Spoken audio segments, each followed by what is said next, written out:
이번 달에 860 가야지, 900점 가야지. 이거는 제가 볼 때는 그거는 계획을 세운 게 아니고.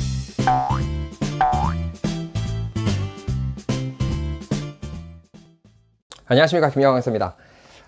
이번에는 그 책 리뷰 다음에 타이틀을 이렇게 잡아봤어요. 한 달 안에 860, 이제 한 달 정도를 잡을 거 아니에요? 그러면은 일단 860점을 가려면은 RC 점수가 400점 이상은 나오셔야 될 것 같아요. 그래서 지금 한쪽에 사진 띄워놨으니까 그걸 보시면서 4가지의 질문에 대해서 한번 생각을 좀 해보세요. 자, 첫 번째는 교재 선정을 아무거나 하십니다. 책 선택이 어렵다고 하면은 ETS 책 있죠? 실제 기출문제 요거 한 권 사셔가지고 뭐 RC 시간을 재보셔가지고 한번 풀어보세요. 채점해보시면 대충 개수가 나오거든요. 그러면 어느 부분이 약한지를 아실 텐데, 만약에 풀어보셔가지고 막연하게 너무 많이 틀려가지고 뭐가 약한지 모르겠다면은 혹시 한 달 안에 잡는 게 조금 무리수이지 않을까 싶어요. 만약에 한 달 안에 푸는 게 목표를 잡았는데 이 개수를 풀어보니까 어느 정도 개수가 안정적이다. 제가 생각했을 때는 400점을 넘기려면은 한 15개 초반? 요 정도는 나와야 되거든요. 안정적으로 평균 개수가. 그래서 10개 정도 안으로 들어오시면은 그 400점대 초반을 찍으실 수가 있어요. 물론 이제 그 계산하는 방식이 좀 다를 수 있지만. 네. 자, 그래서 책 선택이 어렵다고 하면은 ETS 문제에 요걸 책을 선정하셔서 한번 풀어보신다. 두 번째, 파트별 공략법을 배워보자. 자, 파트 5, 6에 대한 얘기를 먼저 말씀드리면, 빠르게 풀면 파트 5 같은 경우는 최대 10분에서 적게는 7분 정도 돼요. 근데 7분 정도 된다라고 하는 거는 해석적인 부분을 많이 줄여가면서 하는 거거든요. 해석을 절대로 하지 않는 게 아니라 해석할 부분을 최소화시켜가지고 빠르게 유형별로 가는데, 그 책 리뷰에서도 말씀드렸지만은 유형 문제라는 게 있고 어휘 문제라는 게 있어요. 그러면 유형 문제들은 그 유형에 맞게끔 빠르게 풀고, 어휘 문제는 그 해석에 필요한 단어만 보시면 되는데, 만약에 이게 유형 문제인지 어휘 문제인지 구별이 잘 안 된다라고 하면은 단기간 내에 860 가기에는 조금 연습을 하셔야겠어요. 제 개인적인 생각입니다. 자, 팁을 좀 드리자면, 파트 5 같은 경우는 구성이 101번부터 130번까지 있는데, 혹시 이거 생각해 보신 적 있는지 모르겠습니다. 101에서 110번과 111에서 120, 그 다음 121에서 130번. 세 개의 구간이 조금씩 난이도가 달라요. 그러니까 뒤로 가면 갈수록 어려워진다라고 보시면 됩니다. 그럼 101에서 110번, 111에서 120번은 난이도가 하, 중, 요 정도 보시고, 120에서 130번 같은 경우는 난이도가 상 정도 보시는데, 만약에 860, RC를 400점 이상을 찍어가지고 내가 860을 넘겨보겠다라고 생각해 주시면, 일단 101에서 120번은 틀린 게 나오면 안 돼요. 보통 101에서 120번 사이에 문제 유형 내용들이 만약에 품사 유형 정도 찾는 거를 얘기하면은 그렇게 어려운 게 없거든요. 그건 다 맞으셔야겠고요. 그 다음에 121에서 130번 같은 경우는 특이한 부사 단어 같은 것들을 내는 경우 있어요. 아니면 전치사도 약간 특이한 용법으로. 근데 과연 이거를 내가 맞춰서 큰 도움이 될지 안 될지 이런 걸 생각해 보시면서 풀어야 될 그런 문제들이 한두 개가 뒤에 있기 때문에, 걔네들한테 포커스를 맞는 거 맞추는 것보다는 앞에 101에서 120번을 확실하게 잡아주시는 게 좋습니다. 난이도가 하, 중, 상 이렇게 가니까. 그래서 뒤로 갈수록 변별력이 점점점 올라가기 시작하니까 요거에 대한 타임라인을 정한다면 그 시간 배분을 가장 많이 여쭤보세요. 근데 101에서 130번까지는 최대 10분.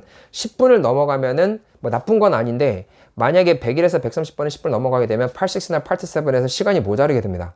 특히 파트 7에서요.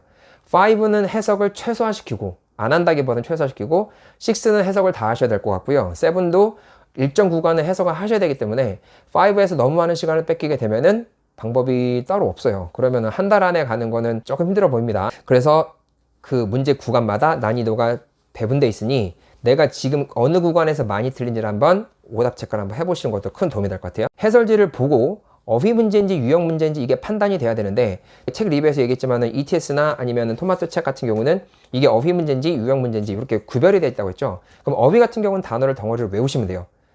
그 단어를 한 개로 가는 게 아니라, 동사면은 동사와 관련된 명사 뜻을 붙여주시거나, 아니 명사면은 그 문제 안에서 그 명사 뜻이 나올 수밖에 없었던 이유가 있을 거예요. 명사 하나만 보는 게 아니라 어떤 특정 형용사랑 명사랑 덩어리, 동사랑 명사 덩어리, 이런 식으로 묶어서 외워주시고, 마찬가지로 전치사 어휘도 전치사만 따로 외우는 거 아니라 전치사 뒤에 명사가 있으면 그 단어를 붙여가지고 함께 외우는 겁니다. 자, 그런 식으로 단어 어휘는 잡아주시고요. 한 개를 외우지 말고 덩어리 형태로.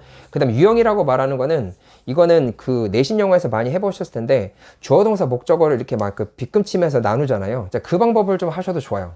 한 3-4세트 정도는. 그리고 나서 현장 가서는 그걸 하지 마시고, 이제 구별이 되면, 아, 내가 요거 품사 유형이라고 말하는 ABCD 유형이 비슷한 내용들 있죠? 자, 그런 부분들은 그 빗금친 걸 연습을 토대로, 여기가 명사리고 여기가 형용사리고 여기가 부사리다, 요걸 아셨으면 해석 없이 넘어갈 수 있는 게 필요해요. 가장 안타까운 순간이 뭐냐면, 목표는 860, RC는 400점 넘기고 싶은데 계속해서 밑줄 그시면서 하나씩 다 보시는 분들 있죠. 죄송한 얘기지만은 그렇게 해가지고는 제가 제 시간에 끝내는 거를 많이 못 봤습니다. 무슨 말이냐? 5, 6는 풀 수 있을지 모르겠지만 7에서 분명히 걸려요, 시간이. 그러면 효율적으로 가려면 파트 5에 관련된 그 학습법에 있어서 최대 시간을 줄이기에 가장 좋은 방식은 문제 유형을 구별시켜 놓는 게 좋아요. 내가 해석을 할 거냐? 아니면 유형 정리를 들어갈 거냐? 요걸 많이 못하면은 상황이 없죠. 방법이 없어요. 네. 그 다음 어떻게 될지 내가 스스로 이제 좀 반문하셨을 때 이게 맞나라는 생각 계속 들 정도로.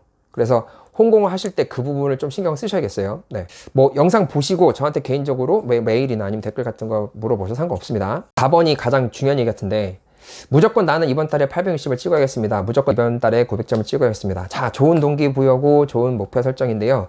문제는 뭐냐면 요 책을 한 권을 풀어보시고 2세트 정도만 풀어보면 본인 실력이 나올 거예요. 시간 재고. 이걸 풀어볼 때 시간을 재지 않고 그냥 막연하게 풀었으면은 혹시 그냥 점수가 860이나 900점 이상은 필요한 건데 그거에 대한 전략이 전혀 없는 상태잖아요. 그러면은 아마 이게 막연한 시간이 쭉 늘어질 수 있거든요. 그래서 2세트 정도 풀어본 다음에 방향성이 안 보이면은 제가 영상 올려드린 걸 보셔가지고, 또 아니면은 그 제가 추천해드린 다른 채널 거기 학습법을 보셔서 그 부분에서 내가 지금 시험 관리를 어떻게 될지를 한번 생각을 해보시는 게 좋습니다. 그리고 단어는 어느 정도 되는지 좀 보시고요.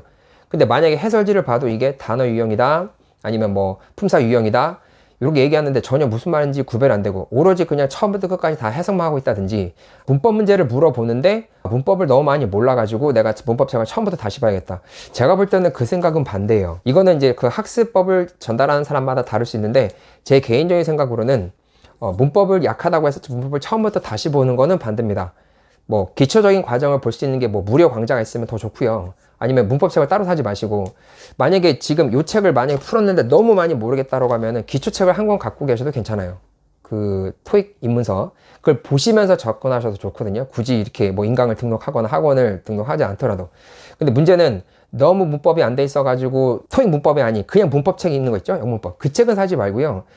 토익에서 물어보는 입문서에서 나온 책들이 꽤 많아요. 그래서 입문서 책에서 관련된 문법을 좀 보시면서 이 책을 하나 병행을 하면서 같이 진행하셔도 좋아요.